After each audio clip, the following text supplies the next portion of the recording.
열두 사도가 세상을 다 이제 떠난 뒤에 한 100년 정도 지났을 때 로마의 그리스도인들은 많은 핍박을 받았어요. 이교도들은 그리스도인들이 어린아이를 죽여서 나눠 먹는다고, 또 예배 중에 불을 끄고 성전에서 문란한 행위를 한다고 음해했습니다. 기독교의 의식을 저들이 오해한 것입니다. 성찬식을 또 잘못 오해를 한 것입니다. 그래서 그렇게 음해를 했습니다. 그런데 AD 117년에서 180년 사이에 살던 높은 지위의 디오게네스라고 하는 이방인 로마 사람, 이 사람에게 쓰여진 편지 한 통이 발견됐어요. 이 문헌은 1592년 앙리 에뜨엔느가 디오게네스에게 보내는 편지라는 제목으로 번역 출판돼서 세상에 알려지게 되었습니다. 이 편지에 보면은 이교도, 예수를 안 믿는 사람들이 그리스도 보는 이 그리스도인의 삶은 너무나 고상하고 너무나 신비스러워했습니다. 그 내용 중에 일부를 보면 이런 내용이 있습니다. 그들은 자기 나라에 살지만 이방인으로 삽니다. 다른 사람들처럼 결혼도 하고 자녀도 낳지만 자녀들을 내다버리지 않습니다. 집을 개방하고 음식을 나누어 먹지만 침실을 나누지는 않습니다. 그들은 궁핍하지만 동시에 풍요를 누립니다. 경멸을 당하지만 경멸하는 자를 향해 복을 빌어줍니다. 선을 행하고 악인으로 처벌을 받습니다. 그러면서 그들은 즐거워합니다. 왜냐하면 부활을 믿기 때문입니다.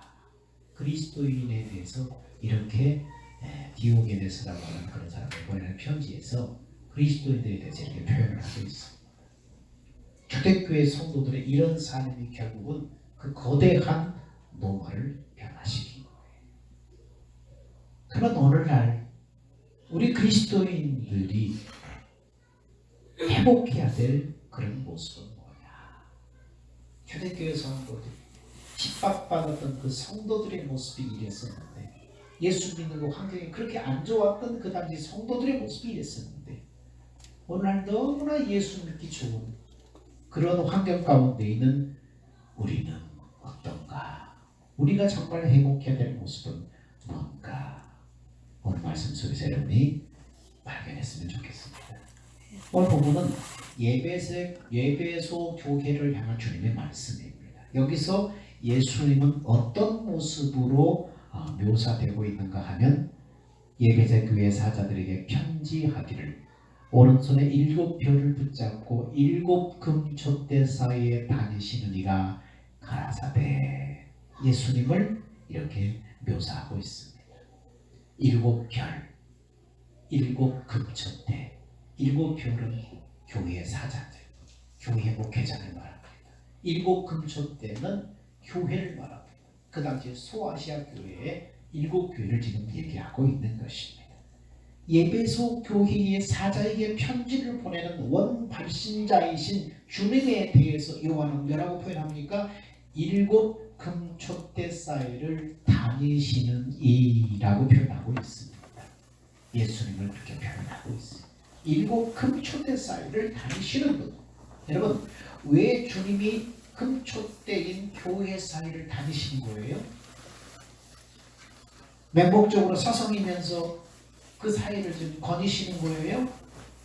아니면 촛대의 아름다움을 감상하려고 다니시는 거예요?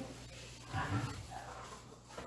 주님이 금촛대 사이에 다니시는 것은 주님께서 쉬지 않고 교회를 위해서 지금 일하고 계심을 가리키는 거예요.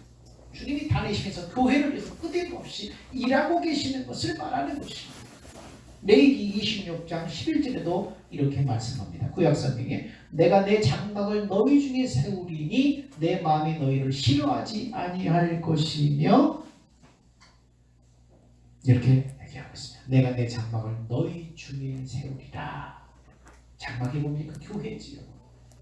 오늘날로 말하면 하나님께서 성도된 우리를 어떻게 한다고요? 우리 성도들 가운데 계시며 친히 보호하신다는 말씀입니다. 그러므로 주님께서 금초대 사이를 다니시는 것은 금초대인 교회가 자기 역할을 잘 수행할 수 있도록 끊임없이 성령의 기름 부음을 공급하시기 위해서 교회들 사이를 다니시고 계시는 것입니다. 여러분, 교회는 홀로 서 있는 것입니까? 독립적입니까? 아니에요. 여러분, 교회는 마치 어머니 뱃속의 아이처럼 주님께 밀착되어 있습니다. 뱃속의 아이의 특징이 뭡니까? 뱃속의 아이는 독립된 생명이지만 철저히 어머니에게 의존되어 있어요. 어머니는 아이의 모든 것을 공급하는 공급원이 되기 때문에 아이는 철저하게 어머니에게 의존되어 있습니다. 이것은 예수 그리스도와 교회의 관계입니다. 교회는 결국 독립적이지 않습니다. 철저히 주님 앞에 의존해야 합니다. 철저히 의존해서 기름을 공급받아야 그 불꽃이 사라지지 않는 것입니다. 성령의 기름 부음을 끊임없이 공급받아야 합니다. 주님은 지금도 우리의 필요를 공급하시려고 쉬지 않고 계시다는 것입니다. 사랑하는 여러분, 그런 교회는 어떻게 해야 됩니까? 끊임없이 주님 앞에 나가야 됩니다. 그리고 주님만 의지해서 주님이 약속한 성령의 기름 부음을 끊임없이 계속 공급받아야 어떤 상황 속에서도 어떤 악조건 속에서 환경 속에서도 꺼지지 않는 진리의 빛을 비출 수 있게 되는 것입니다. 오늘 주님이 교회들 사이를 거니시고 계십니다. 성령의 약속된 기름 부음을 공급해 주시려고 사모하는 자에게, 구하는 자에게, 부르짖는 자에게 약속된 성령의 기름 부음을 주시었습니다. 그들 하여금 빛을 발할 수 있도록, 촛대의 빛을, 등불의 빛을 발할 수 있도록 주님께서는 그렇게 우리 사이를 거닐고 계시다는 것입니다. 2절에 보니까 내가 네 행위와 수고와 네 인내를 알고, 이렇게 시작하고 있습니다. 뭐라고요? 내가 네 행위와 수고와 인내를 안다고 말씀하고 있습니다. 예수 그리스도와 모든 교회는 내가 너를 안다라는 관계 속에 있어요. 여기서 알다에 해당하는 원어는 서로의 관계 속에서 얻어지는 경험적인 지식, 경험적인 안이 아니라 신적인 통찰력을 나타내는 직관적인 지식을 말하는 거예요. 이것은 전지전능하신 속성을 가지신 예수님께서 인간의 마음과 생각과 행동을 꿰뚫고 계신다는 것을 말합니다. 주님은 우리가 말하지 않아도 모든 것을 아시는 통찰력을 통해서 성도와 교회와 모든 그 행위들을 알고 계신다고 말씀합니다. 그렇습니다. 주님은 성도와 교회의 모든 것을 알고 계십니다. 그런데 우리 시상은 어떻습니까? 정말 주님이 성도와 교회의 모든 것을 신적인 통찰력으로 꿰뚫어 보시고 알고 계신다는 생각을 갖고 있습니까? 우리의 실상은 어떻습니까? 누가 알아주지 않고 반응하지 않으면 낙담하고 실망하고 섭섭해하지 않습니까? 나보다 많은 일을 하게 되면 왜 나만 혼자 이렇게 일하게 되지라고 생각하지 않습니까? 기억하십시오. 내가 봉사하고 내가 섬기는 것을 주님께서 아신다는 거예요. 영적인 통찰력으로 신적 계시로 주님께서 이미 알고 계신다는 거예요. 꿰뚫어보고 계신다는 거예요. 여러분, 한국교회는 고질적인 그 한국교회 문제, 한국교회는 왜 수평 이동으로 인해서 교회가 성장해야 됩니까? 왜 작은 교회, 개척교회 다니는 봉사하는 것을 왜 사람들을 힘들어합니까? 좋은 환경 속에 자기 편하고 자기 유익과 편의를 위해서도 겠지만 작은 교회, 개척교회에서 신앙생활하는 것이 도움이 안 난다고 생각하고 그곳에서 봉사하고 섬기는 것은 자아가 중독되지 않는다고 생각합니다. 다시 말해서 사람들에게 인정받을 수 없기 때문에. 그런데 주님은 뭐라고 말합니까? 네 행위와 수고와 인내를 안다. 어떤 환경 속에서든 어떤 곳에서든 알고 계시는 그 주님 앞에 네 행위와 수고와 인내를 내가 안다. 이렇게 말씀하고 있는 것입니다. 사랑하는 여러분, 이와 같은 전제와 생각이 합당합니까? 이 세상에 예수님 관심 밖에 있는 성도나 교회는 없어요. 예수님은 작은 골방의 기도까지도 우리의 머릿돌까지도 세시는 분. 예수님의 신적인 통찰력으로 우리의 모든 것을 알고 계신다는 거예요. 주님은 개척교회나 대형교회나 동일하게 사랑과 관심을 받고 계십니다. 주님의 사랑은 성도와 교회에 비례하는 것이 아닙니다. 주님은 모든 교회 속사정을 꿰뚫고 그곳에서 일어나는 모든 것을 알고 계십니다. 교회가 작다고 주님의 사랑이 작은 것이 아니라는 거예요. 그래서 내 행위와 수고와 인내를 안다, 이렇게 말씀합니다. 그곳에 몇 명의 노인들밖에 없는 작은 시골교회라고 할지라도, 몇 명밖에 안 되는 섬마을의 교회라고 할지라도, 개척교회 미자의 교회라고 할지라도 주님의 신적인 통찰력으로 네 행위와 수고와 인내를 내가 안다, 주님이 알아주셔야 되잖아요. 주님 앞에 아신다가 돼야 되잖아요. 그러므로 모든 교회는 주님의 동일한 사랑을 받고 있음을 알고, 몸된 교회에서 주어진 사명에 충성하는 사람들이 주님이 보시고 주님이 알고 계십니다. 그래서 로마서 3장 23절에 예수 그리스도를 믿음으로 말미암아 모든 믿는 자에게 미치는 하나님의 의의 차별이 없느니라. 어떤 곳에 있든 차별이 없느니라. 하나님이 그들로 하여금 이 비밀의 영광 이방 가운데 어떻게 풍성한 것을 알게 하려 하심이라. 이 비밀은 너희 안에 신 그리스도니 곧 영광의 소망이니라. 너희 안에 그리스도가 계신다.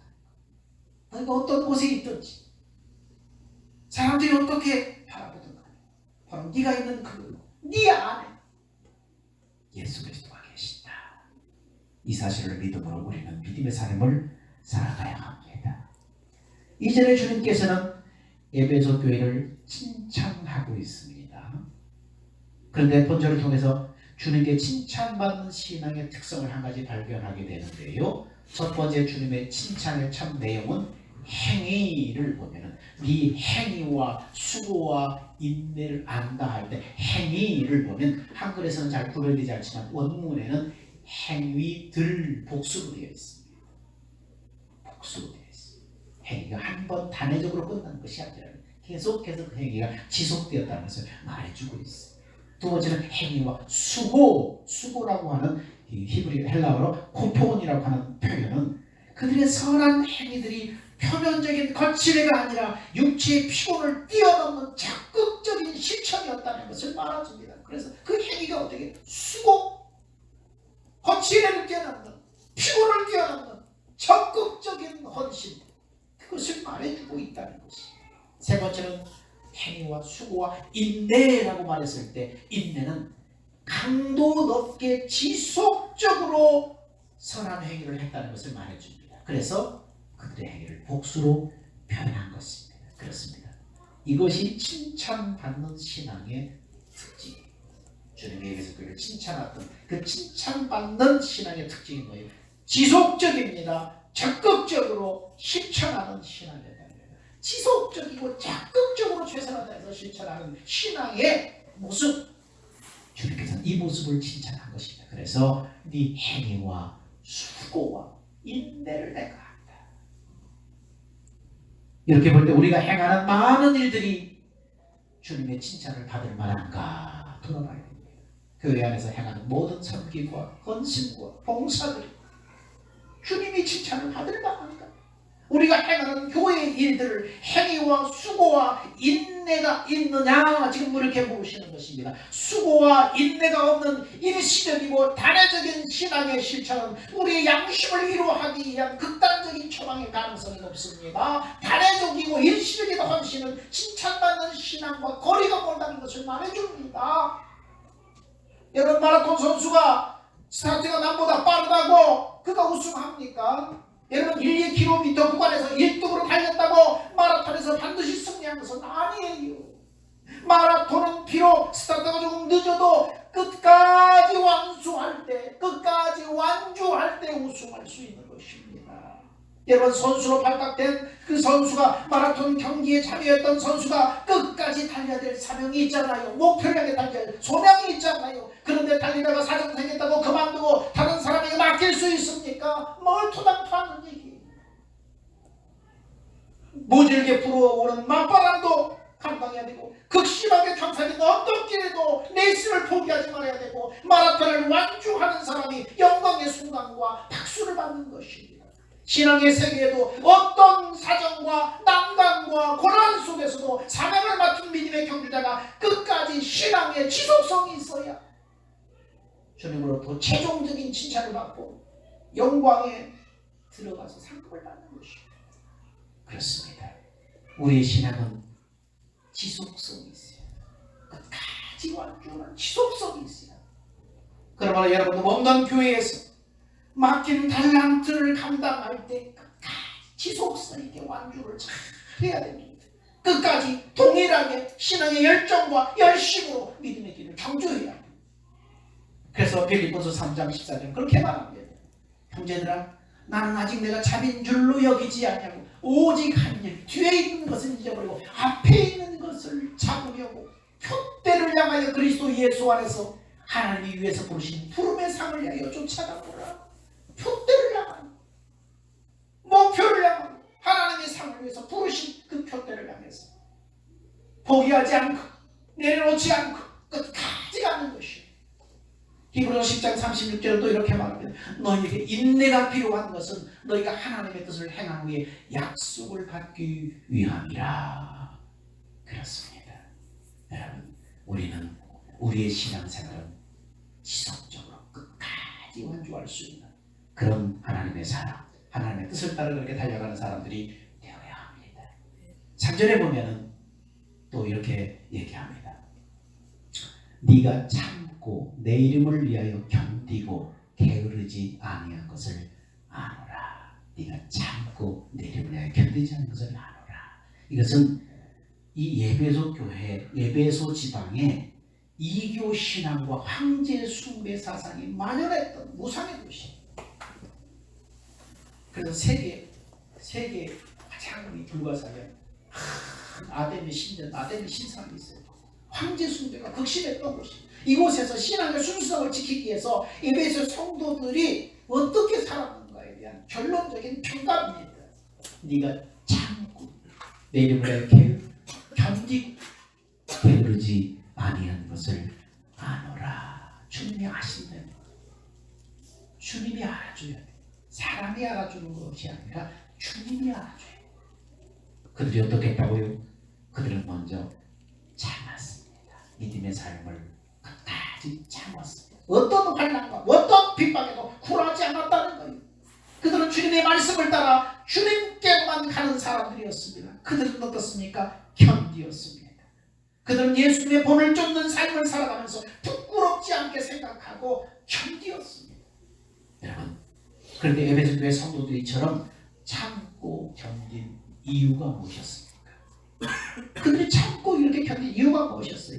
자, 2절에 행위와 수고와 인내를 안다. 3절에 네가 참고 견디고 게으르지 아니한 것을 안다. 그 중간에 안다와 그 중간에 뭐가 있어요? 내 이름을 위하여. 이렇게 기록되고 있습니다. 이것을 문학적으로 수미상관법이라고 합니다. 보험특법 수미상관법. 앞에 안다, 뒤에 안다, 같은 말을 지금 표현만 다르게 수고와 인내와 네 행위와 수고와 인내를 안다. 네가 참고 견디고 게으른 것을 내가 안다. 같은 말인데 표현만 다르게 했어요. 두 번째 반복할 때는 그 반복되는 그 가운데다 또 집어넣었어요. 앞이 같은 말을 쓰고 가운데 넣었는데 다시 한번 반복해서 그 가운데 넣었어요. 강조와 강조 두 번을 강조한 거예요. 중간과 그리고 두 번째 반복되는 그 단말 사이 또 중간에 넣어서 강조를 한 거예요. 무엇을 위해서요? 내 이름을 위하여. 이게 강조예요. 그들은 예수 이름을 위해서 참고 견디고 수고했다는 것입니다. 그들은 예수 이름을 위해서 행위와 수고와 인내를 했다는 것입니다. 여러분, 예수 이름이 도대체 뭐길래 이들이 참고 견디고 수고했는가, 이걸 알아야 돼요. 이것을 위해서 그들은 믿음의 삶을 살았다는 것입니다. 자, 봅시다. 자, 아버지께서 내게 하라고 주신 일을 내가 이루어 아버지를 이 세상에서 영화롭게 하였사오니. 지금 예수님이 지금 말씀하시는 거예요. 아버지께서 내게 하라고 주신 일을 내가 이루어 세상에서 아버지를 영화롭게 했습니다. 아버지께서 예수님에게 하라고 주신 일이 무엇이었습니까? 자, 봅시다. 나는 내 아버지 이름으로 왔으면 너희가 영접지 아니하나 만일 다른 사람은 자기 이름으로 오면 영접하리라. 예수님이 누구 이름으로 왔다고요? 아버지의 이름으로 왔다. 그 다음에 예수께서 대답하시되 내가 너에게 말하였되 믿지 아니하였도다. 내가 내 아버지 이름으로 행하는 일들이 나를 증거하거늘. 예수는 누구 이름으로 행했다고요? 아버지의 이름으로 행했다는 것입니다. 세상적인 내게 주신 사람들에게 내가 아버지 이름을 나타내었나이다. 아버지의 이름을 나타냈다는 것입니다. 내가 아버지 이름을 저에게 알게 하였고 또 알게 하리니. 예수님은 아버지 이름으로 오셨어요. 예수는 아버지 이름으로 오셔서 아버지 이름으로 살고 아버지 이름을 나타내었다는 거예요. 그래서 저들에게 아버지 이름을 알게 했다는 거예요. 아버지의 이름을 알면 7장 26절 후반절에 봅시다. 이는 결론적으로 말하면 이는 나를 사랑하시는 사랑이 저희 안에 있고 나도 저희 안에 있게 하려 함이라. 무슨 말이에요? 아버지 이름을 알면 아버지를 사랑하게 되고 그 사랑하는 그곳에 예수님도 있다는 거예요. 아버지 이름을 알면 그 사람 안에 아버지를 사랑하는 사랑이 있고 그 안에 예수님도 같이 있겠다는 거예요. 왜요? 아버지 이름은 아들을 통해서 나타내시는 하나님의 사랑이기 때문에. 아버지의 이름은 아들을 보내서 나타나시는 하나님의 마음, 하나님의 사랑이기 때문에 그렇게 말씀하시는 거예요. 아버지가 아들에게 주신 이름이 뭡니까? 아들을 낳으리니 이름을 예수라 하라. 아버지가 아들에게 주신 이름이 뭡니까? 예수. 그러므로 예수 이름이 하나님의 이름입니다. 하나님의 사랑입니다. 하나님의 마음이에요.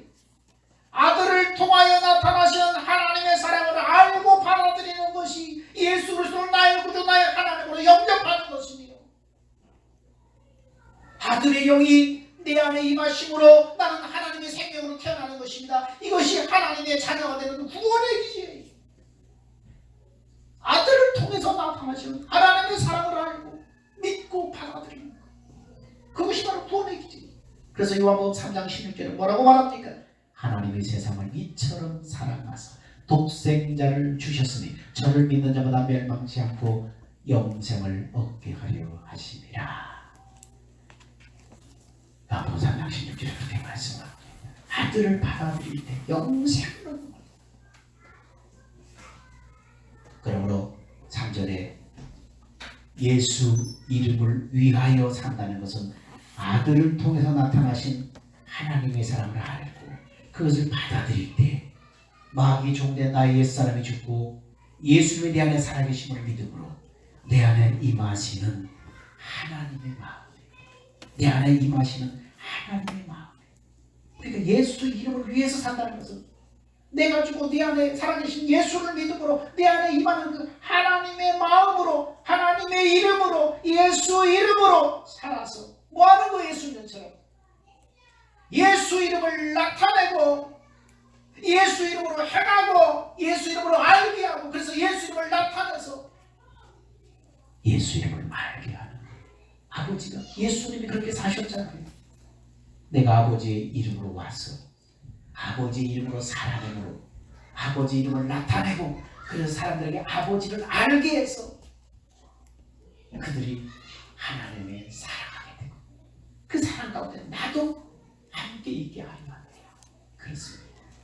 우리가 믿음으로 내가 죽고 내 안에 예수가 살아계심을 믿음으로 내 안에 임하시는 하나님의 마음, 내 안에 임하시는 아버지의 마음을 알고 그 마음을 가지고 살고 그 마음을 가지고 행하고 그 마음을 나타내고 그래서 내 안에 임하신 그 아버지의 사랑하는 사람들에게 알게 하고,